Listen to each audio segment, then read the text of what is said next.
Buenas tardes, días o noches, dependiendo de la hora en la que vean este video. Hoy hablaremos sobre el tema de dibujo de funcionamiento por su servidor Eric Pérez, para dibujo técnico. Los objetivos al ver este tema van a ser definir los diseños arriba, abajo, abajo, arriba y medio, afuera, explicar los métodos para restringir los ensambles usando el modelado sólido y paramétrico, identificar los elementos de un dibujo de detalle, mencionar las partes de un dibujo de ensamble, enunciar 6 tipos de dibujo de ensamble, indicar el rol de la franja de registro y del bloque de los títulos en el proceso de aprobación, describir el proceso de revisión de dibujos, describir los requisitos especiales de un dibujo de patente. Una introducción al tema. Los profesionales del diseño, como los ingenieros y arquitectos, son creadores o constructores que usan los gráficos como un medio para crear, registrar, analizar y comunicar sus conceptos o ideas de diseño, de modo que pueda llevarse a cabo y convertirse en productos o estructuras reales. Como aprendimos en el capítulo 1, los diseños se realizan en 5 etapas. En cada fase del proceso se requieren diferentes tipos de dibujo. En este tema aprenderemos en CAD, en 3D mediante métodos en 2D, muestran cómo se ajustan las piezas múltiples entre sí. Estamos hablando de un ensamble y cómo se va armando la pieza, bueno, la máquina. Todo esto para decir cómo funciona cada pieza por individual. Ajá. Diseño arriba abajo. Este diseño se refiere a iniciar el diseño de un producto o sistema considerando la función de todo el sistema, para después desglosar esos grupos en subpuntos o componentes a partir de funciones principales. Con frecuencia se usan dibujos de diseño para facilitar el diseño arriba-abajo, pues muestran con precisión las relaciones entre los principales elementos funcionales y cómo pueden estos ajustarse al equipo existente. Una vez leído esto, queremos comprender que en este diseño arriba-abajo nos enfocaremos en las piezas del elemento. Por ejemplo, estas tijeras, vamos a separar. Están estas dos piezas y ahí. Están estas dos piezas y está el tornillito. Entonces vamos a juntar en componentes y vamos a ponerle funciones. Por ejemplo, la función de este tornillito es el que las otras dos piezas puedan moverse de esta manera. ¿Sí? Entonces nos concentramos en las piezas y no solo en todo, no solo en la pieza en sí. Hablo por ejemplo, algo más complejo.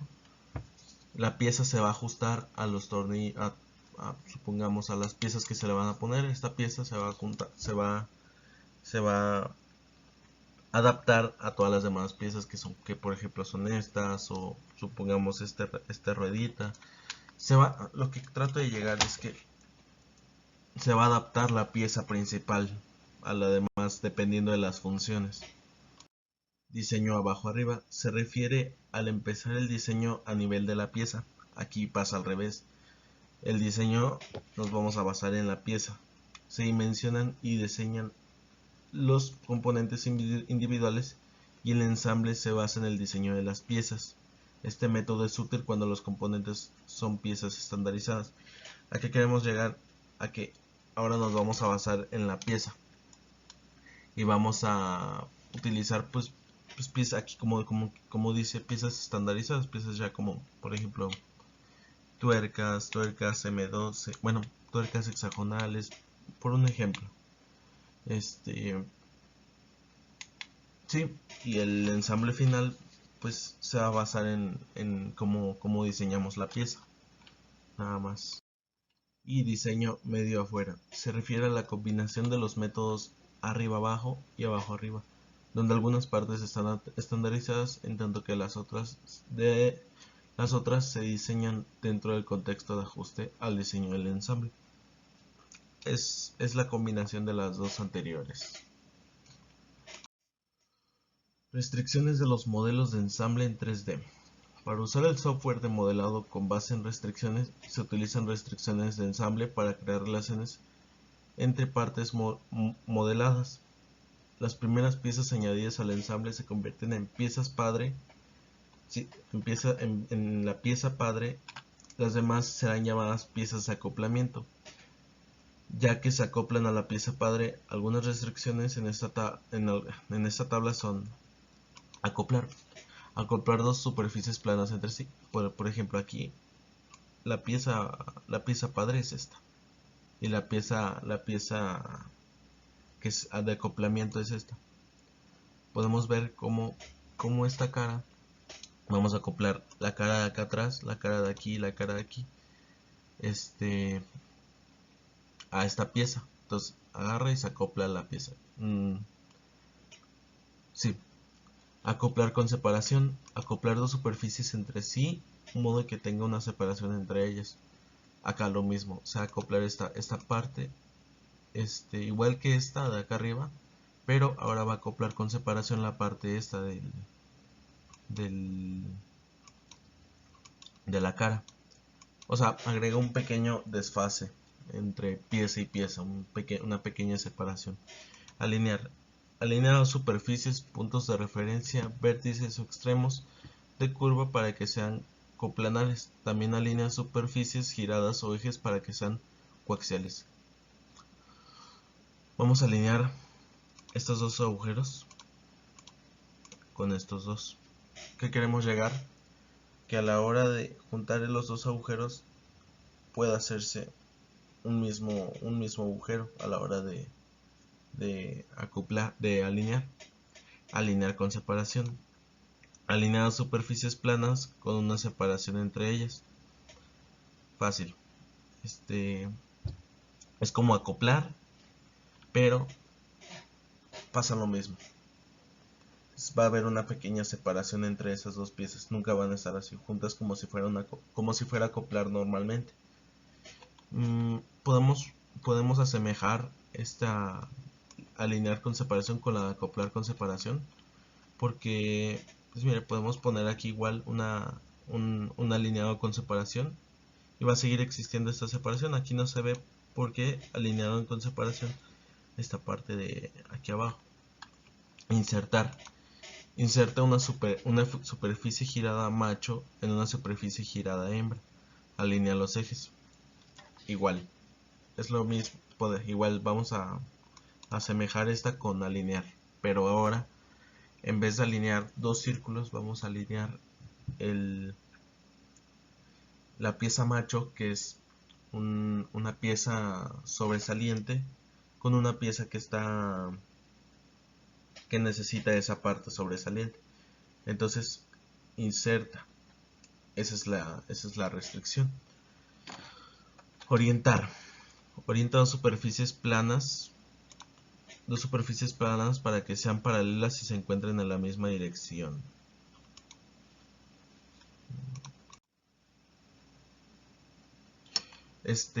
Dos superficies planas para que sean paralelas y se encuentren en la misma dirección. Aquí igual. Orienta esta con esta y va a poner la restricción a insertar y acoplar para que el acoplar, eso es un tema aparte. Ok, el insertar nomás va a poner los agujeros aquí, va a ponerlos así así, con el agujero así, nunca entrado. Entonces el acoplar es para que esta cara se pegue con esta y se peguen.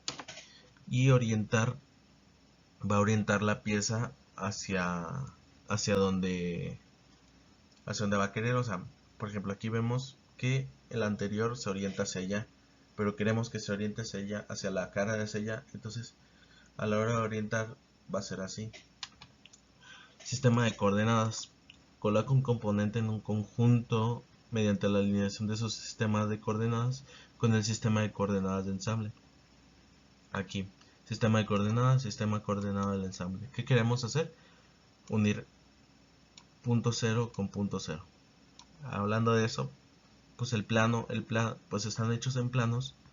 Pues aquí el plano de X y Y, 0 y 0, 0,0, pues ese es este.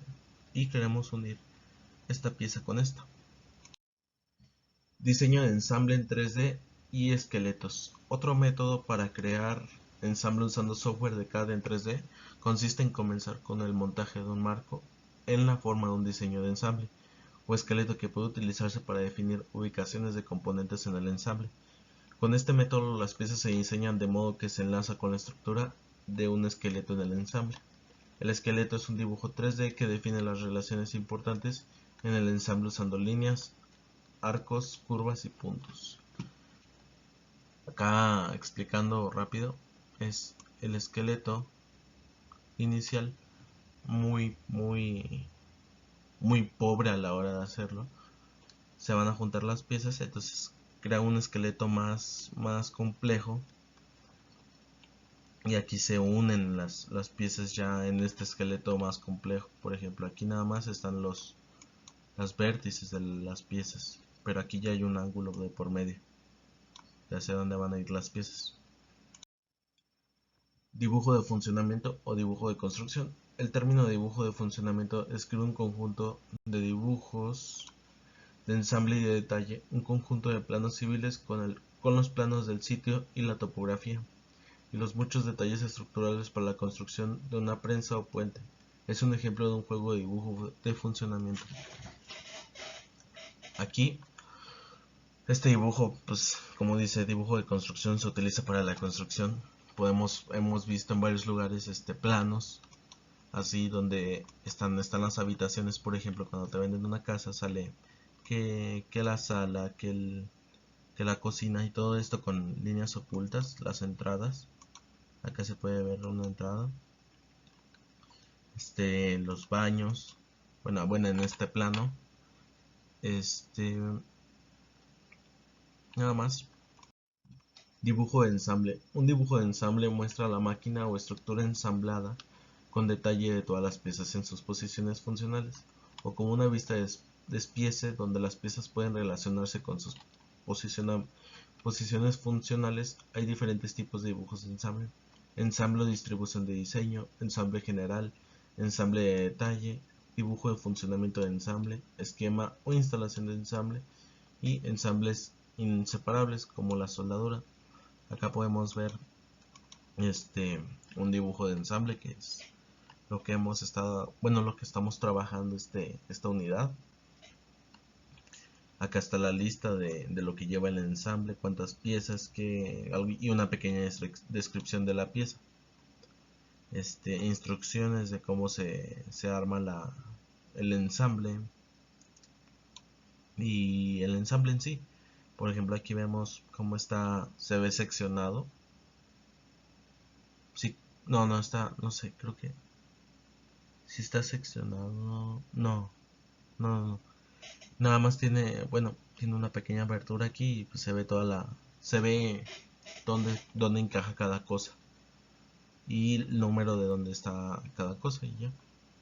Aquí en la lista te dice qué es y una pequeña descripción. Vistas y secciones del ensamble. Las vistas de un ensamble deben mostrarse cómo encajan las piezas y sugerir cómo funciona toda la unidad. No es necesario un conjunto de vistas ortográficas. Las secciones, debido a que con frecuencia tienen piezas, se ajustan o se superponen a otras. Las secciones 2D y 3D son vistas útiles. ¿A qué quiero llegar con esto? A que, bueno, puse para empezar este tema vistas y secciones de ensamble porque se me hicieron dos cosas semejantes a la hora de decir que al crear una vista la seccionas y haces que todo se vea con líneas ocultas. Por ejemplo, aquí se ve un achurado, aquí se ven las entradas de los tornillos. Acá vemos la lista de la pieza, pero lo que quiero llegar es que no se necesitan muchas vistas, sino con una sola o dos vistas o tres se puede explicar todo lo que hay dentro de este de un ensamble. Nada más. Dibujo de detalle o dibujo de una parte de las piezas. Los dibujos de las piezas individuales se llaman dibujo de parte de una pieza, dibujo de las piezas o dibujo de detalle. Los últimos contienen la información necesaria para fabricarse piezas específicas que deben crear para un producto o diseño. aquí al lado, en esta parte de los dibujos, tenemos, ¿cómo se llaman? Pues, pues dibujos de detalle, ¿no? La información que incluyen estos dibujos son todas las vistas necesarias del dibujo o la información precisa del modelo en 3D requerida para definir completamente la forma, las dimensiones que pueden especificarse en un dibujo o que pueden medirse con precisión en un modelo 3D, las tolerancias ya sea especificadas en un dibujo o anotadas en un modelo en 3D, de modo de que la aplicación de la tolerancia se entienda con claridad, el material de la pieza fabricada, todas las notas generales o específicas incluyendo el tratamiento térmico, las pinturas, los revestimientos, la dureza, el número de modelo, el peso estimado y los acabados superficiales, como la rugosidad máxima de la superficie. Acabados superficiales. Seguimiento de las aprobaciones, liberación o revisiones, ya sea como parte del cuadro de títulos y revisiones en un dibujo 2D o como parte de un sistema de firmas digitales. Subensambles. Un conjunto de dibujos de funcionamiento incluyen los dibujos de detalle de las piezas individuales y el dibujo de ensamble que muestra la unidad montada. A menudo un subensamble puede reutilizarse en otro diseño. Es más fácil volver a utilizar el grupo de piezas en un nuevo diseño si se agrupan de forma lógica y están contenidas en un dibujo separado. Se dibuja de la misma manera que un dibujo de ensamble, pero solo incluye un subgrupo que se ensambla a otras partes. Identificación. Para identificar las partes de un ensamble se usan números encerrados en círculos llamados globos numerados o etiquetas circulares. Aquí podemos ver en esta parte las medidas de las etiquetas. Podemos ver que ya sea más grande o más pequeño, el número puede medir 3 milímetros o 5. Aquí está en pulgadas, .12 o .44, o si es más grande puede medir 12 milímetros, dependiendo del tamaño del círculo. Algunos criterios para colocar los círculos se colocan los círculos de forma ordenada en filas horizontales o verticales. Aquí podemos ver filas horizontales. Y no dispersarse en la hoja, o sea, no estar desparramados todos los números de las piezas en cualquier lado. No se cruzan las líneas de referencia, o sea, no podemos poner un 5 en un número 5 de referencia y luego poner aquí cruzado un 6. No, está incorrecto eso. Tratar de que las líneas sean paralelas o casi paralelas. Aquí, una, dos, aquí igual, no es paralelo, o sea, sí es paralelo, asemejado. Si hay múltiples piezas pequeñas pueden distinguirse fácilmente. Una línea de referencia puede tener varios círculos enumerados. Aquí hay un ejemplo. Podemos ver cómo está la línea de referencia, pero tenemos aquí los círculos juntos. Igual aquí podemos ver cómo los círculos están juntos y nomás una línea de referencia. ¿Para qué? Para que no se vea como al principio, decir que no se vean dispersadas en la hoja y tengan un orden bien hecho. Listado de piezas. Una lista de piezas o lista de materiales enumera las piezas en la estructura que se muestra en el dibujo de ensamble. La franja de título por sí sola es suficiente en los dibujos de detalle de una sola parte, pero en los dibujos de ensamble o los dibujos de detalle de varias piezas se requiere una lista de piezas. Las partes pueden enumerarse de acuerdo al orden general de su tamaño o importancia, o bien agruparse por tipos. Las listas de piezas para dibujo de maquinaria contienen número de identificación de la pieza, NIP, descripción de cada pieza, la cantidad requerida en el ensamble. Aquí podemos ver un pequeño ejemplo. Pongamos elemento 1, la pieza, el banco de cabeza. Podemos ver que es el banco, el importante. Cantidad 1, número de pieza y una pequeña descripción que también tiene una parte. O sea, con frecuencia también se proporciona otro tipo de información en las listas, en la lista de piezas, como materiales, el código CAGE, los números de modelo, el tamaño de las piezas de materiales y los pesos de esta. Acá también número 2, piezas. Acá en cantidad es el número que tiene cada cada ensamble. Pues esto sería el resumen del capítulo, algunos puntos esenciales del capítulo. El resumen del capítulo sería: el equipo de diseño lleva a cabo 5 etapas durante el proceso de diseño. Cada etapa ayuda al equipo a refinar el diseño hasta que cumpla todos los requisitos. Como en el primer capítulo habíamos hablado, para crear un diseño pasa por 5 etapas. Los dibujos finales creados durante el proceso de diseño incluyen los dibujos de ensamble y de patente, de funcionamiento de diseño. No hablé sobre los dibujos de patente, pero una pasada rápida sería: son los dibujos que son legalmente expropiados para ti mismo. Durante el proceso de diseño se presentan muchas revisiones a los dibujos de dibujante. Deben mantener un seguimiento a cada versión y qué cambios se hicieron. Los modelos son una forma importante de probar cómo se ensamblan las piezas. Para probar su diseño, los equipos usando tanto modelos a escala, grados hechos en un taller, como modelos generados por computadora y modelos de realidad virtual. Durante el proceso de diseño, todos los elementos del equipo deben entender sus roles específicos y cómo se relacionan e interactúan con el resto del equipo. El trabajo en equipo es una parte esencial del proceso de diseño. Y esto sería todo por el capítulo 12. Muchas gracias y felices fiestas si es que lo están viendo antes de Navidad o fin de año. Muchas gracias.